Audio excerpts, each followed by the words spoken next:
Yeah, so all right, so where I was at mentally is that I was at a space where I was just like, all right, it's time for me to either go to prison for the rest of my life or die, right? Okay. And a strong part of me was like Ready to die? thinking about just going like, all right, I'm on the run. I'm 24 at the time.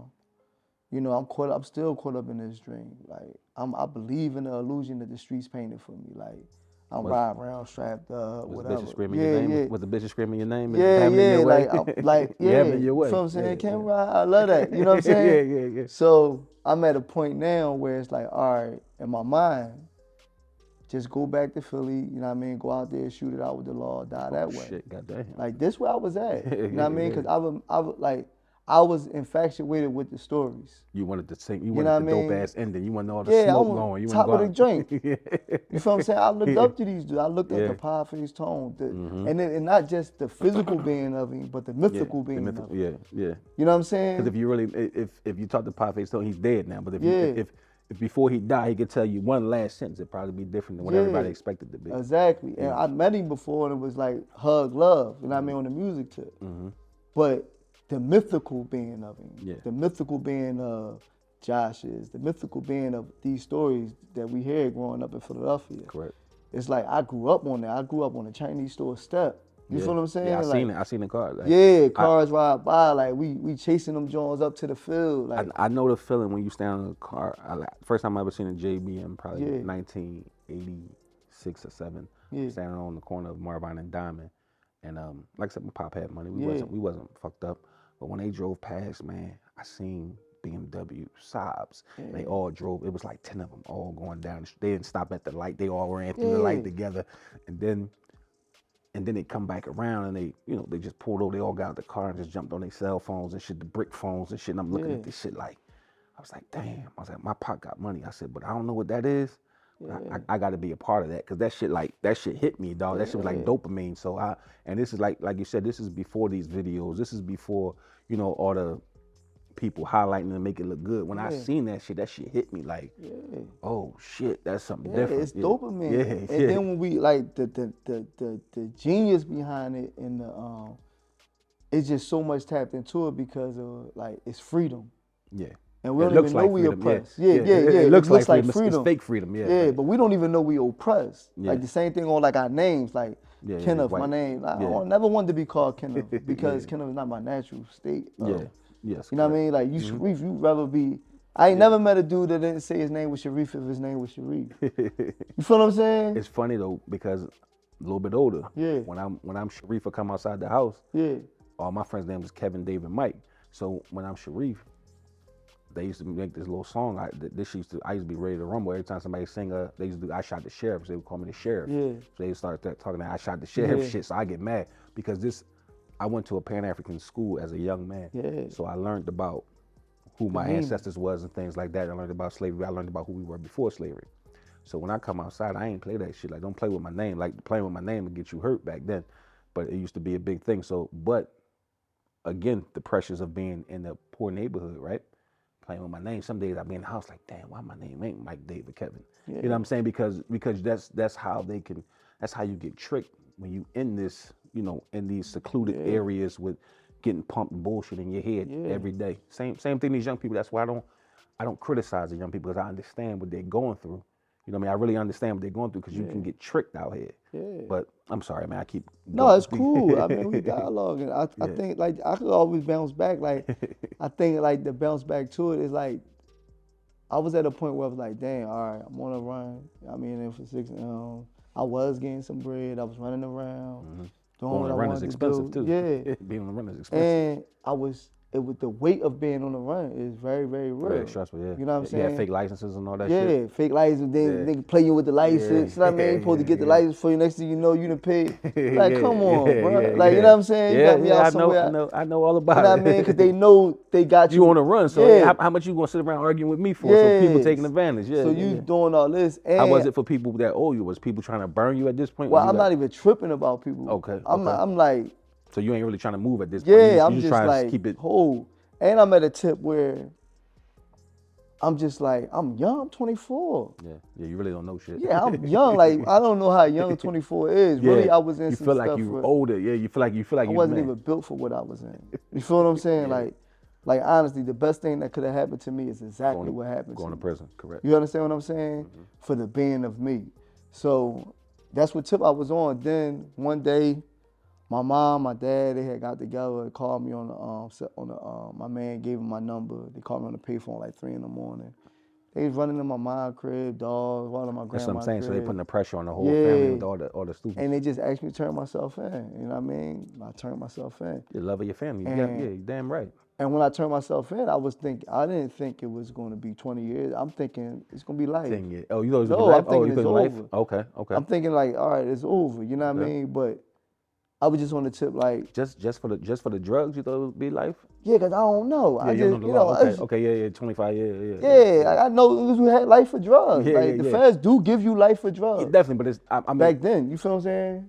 Yeah, and I didn't know the federal guidelines then. It ain't, but I'm like, it's not a RICO. It's just a possession. But that's not like at 24. Yeah, it ain't like I'm a law historian at that time. I'm dealing with county jail. Like I just beat a case with Joe, a gun case. You feel what I'm saying? Yeah, this ain't that. Yeah. Yeah. So now I'm on the joint. I'm just on the tip like, and I remember like I'm on the joint like it is what it is. Turn myself in, and my intentions when I turned myself in was to just take it for everybody. Okay. Like my intentions was like, all right, I'm gonna eat it all, whatever. Anything that Don't come ask me about nobody else. Yeah, because I had 2 co-defendants.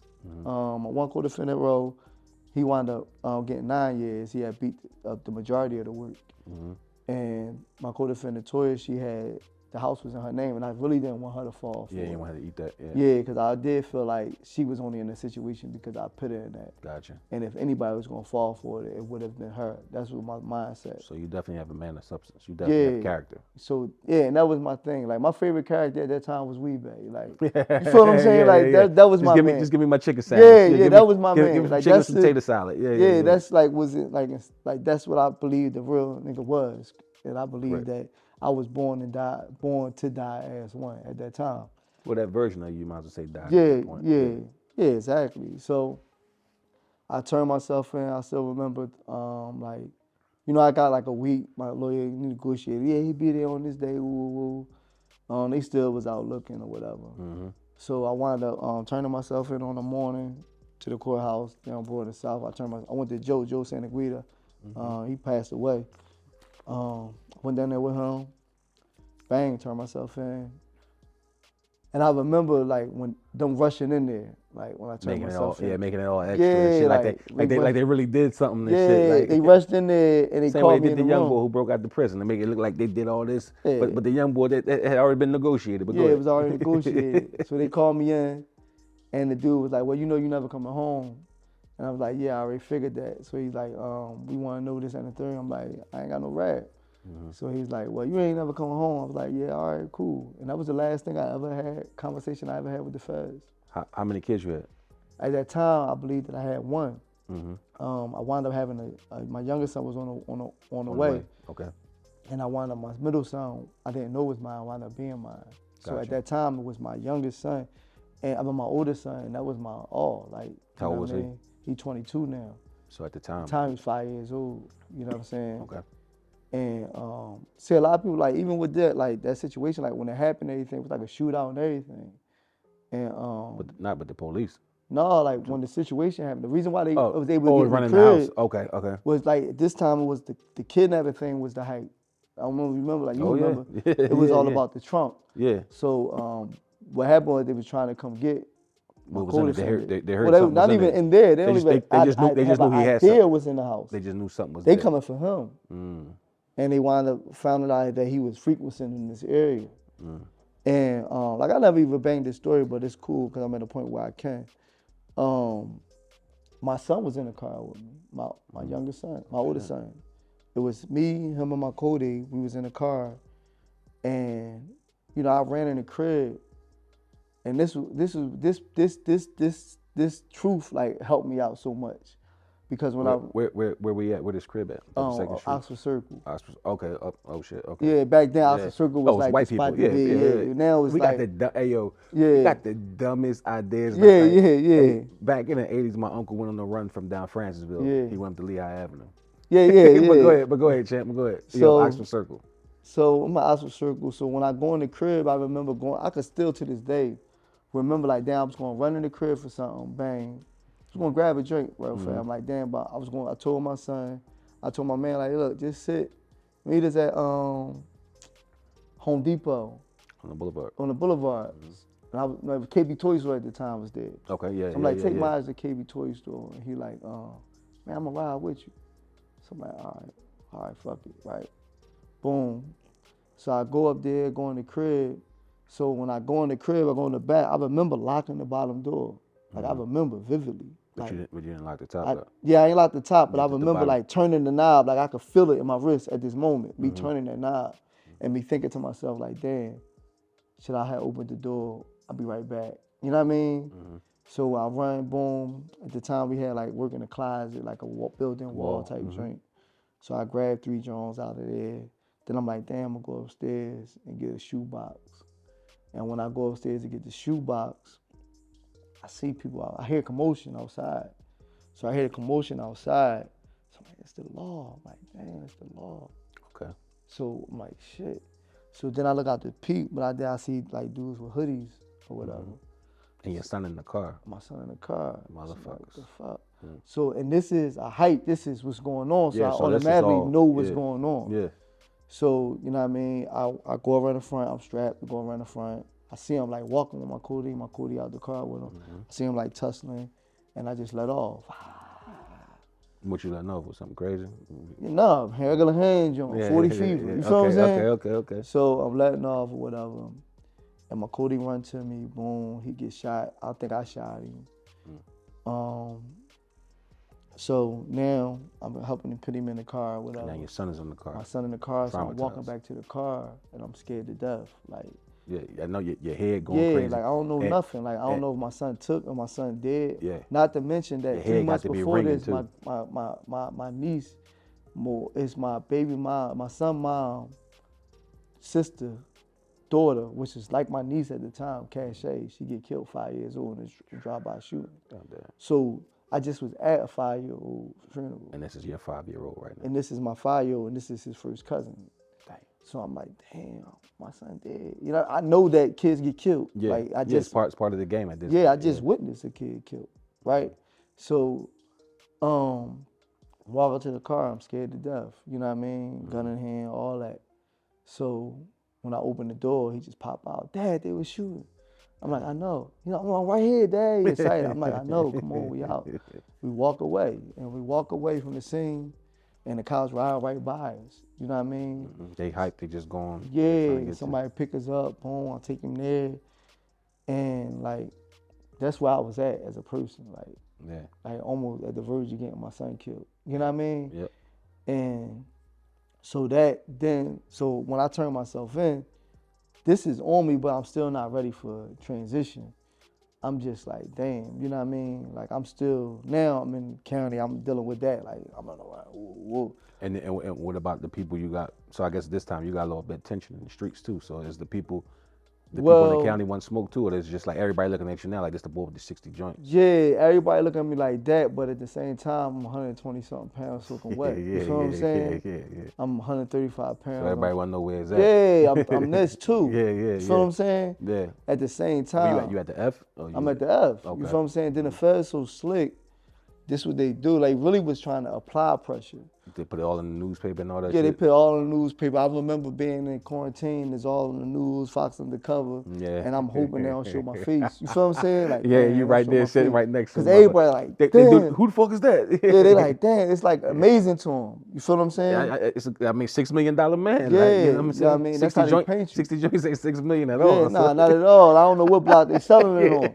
Yeah, because that's the case. But that's how they break everything down to the smallest. It's the smallest joint, like you broke them all down, like you wasn't wholesaling, but whatever. Yeah, you know so at the time I'm absorbing this, like, and then I'm 135 pounds, 24 years old. So then I wound up going to the F.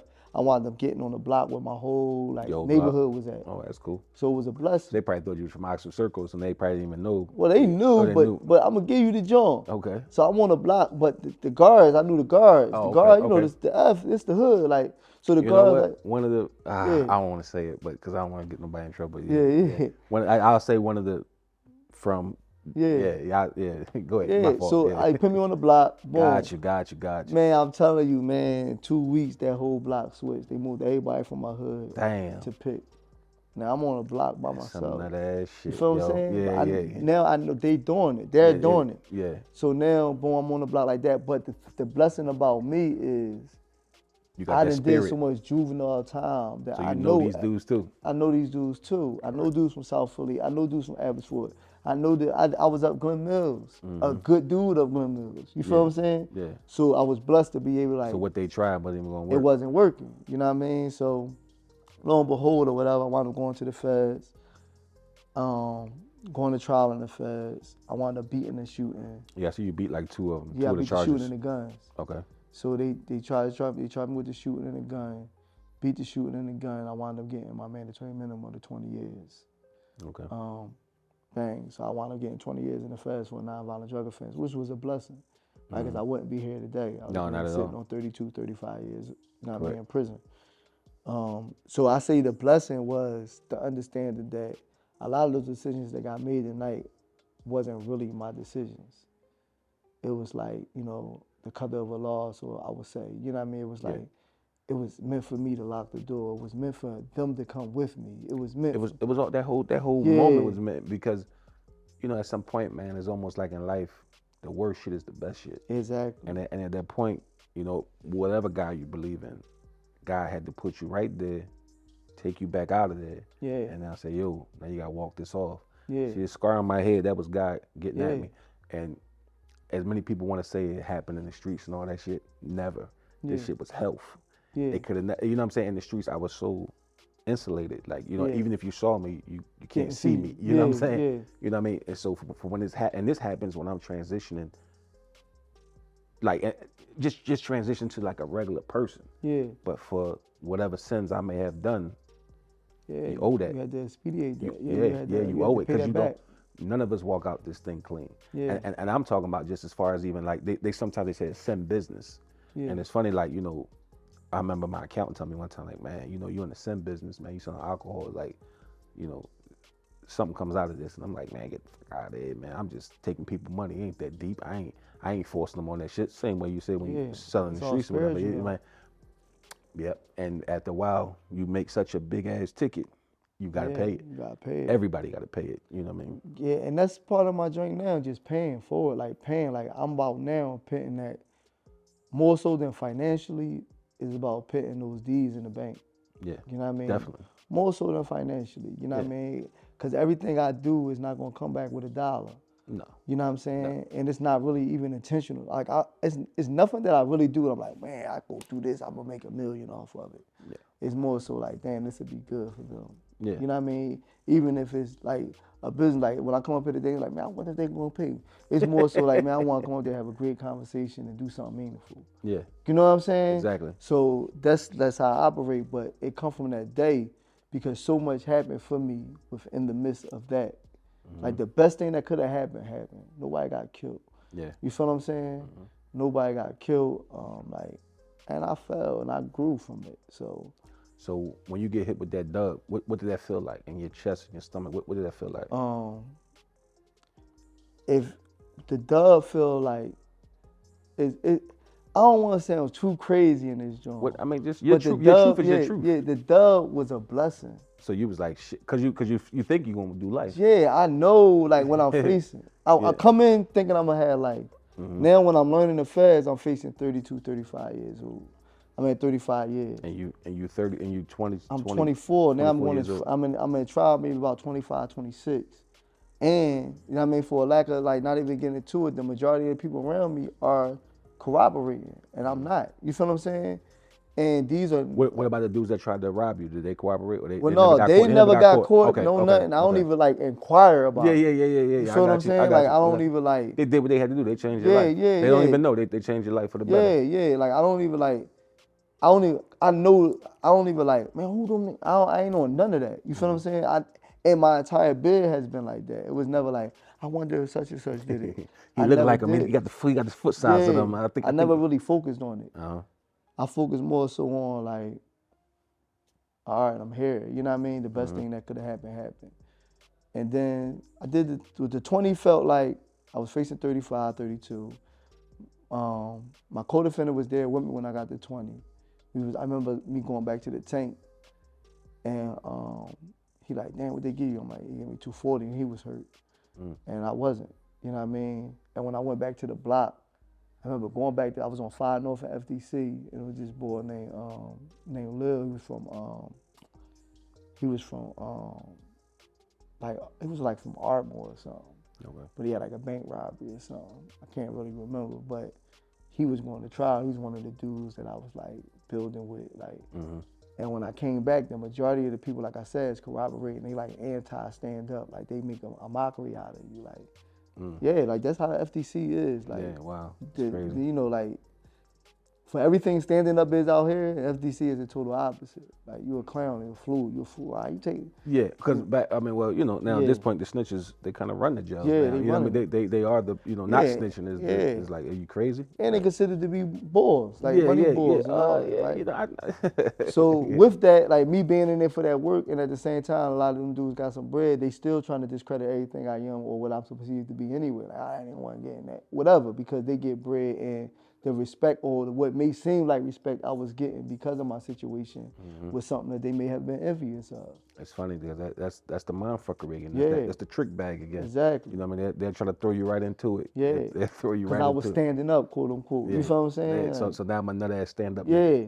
And when I came back, that's not even the principles on which the game that was being played at that time was based on. Yeah. Back in the day, you told you tuck your tail and ran. Yeah. Now you tell you poke your chest out. Yeah. And it's crazy, and it's the reason why it don't make sense. And it's honestly for any young person, you in a trick bag, and you in a trick bag you can't even understand. This just in, on the Cobain Report. Attention, small business. NPOs, are you tired of the lighting inside and outside of your buildings looking dull as hell? Listen, my homies at Proficient Electrical Services, they got a situation for you. If y'all interested, the lighting is paid for by Pico themselves. They have an energy efficiency program, which is a grant that provides free lighting for businesses in order to lower their energy consumption. This will also lower the electricity bill. Lower my electrical bill? Man, that's all I heard. But here's more. They also would like to highlight that the company is insured and has a Google site where you can see the company's official reviews and work. Why don't you take a look at some of their aftershots?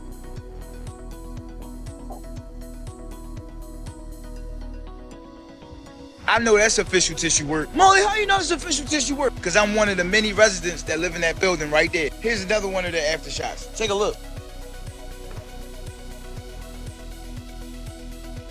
If you don't believe me, or the Google site that has their reviews and also shows their work, pause. Well, here's a phone number that you can talk to somebody directly. 215-651-0561. Make sure you call Proficient Electrical Services today. And make sure you tell them Molly Cobain sent you.